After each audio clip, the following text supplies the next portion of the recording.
have 90 minutes. What do you have to do in 90 minutes? Have you thought of it?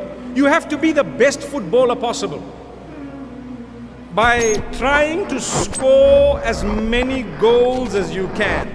Right or wrong?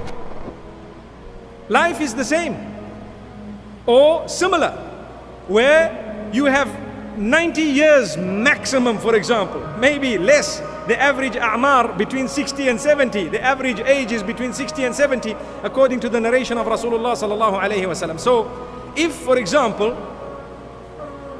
we have X amount of time, how many goals can I pack away?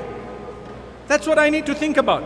Every salah is a goal. Every zakah is a goal. Every good deed is a goal. Every bad deed is an own goal. Remember that. You foolish to go back to your own net and you kick the ball in and the enemy says, yeah, and it was you. Allah protect us. So this is why, my brothers and sisters, Allah gives us sometimes an extra time to score more goals. What happens in football? You have a penalty shootout.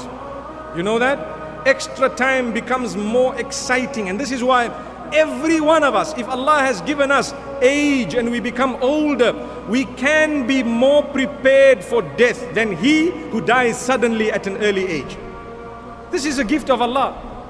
So it's sad that we understand how football works, but we don't understand how life itself works.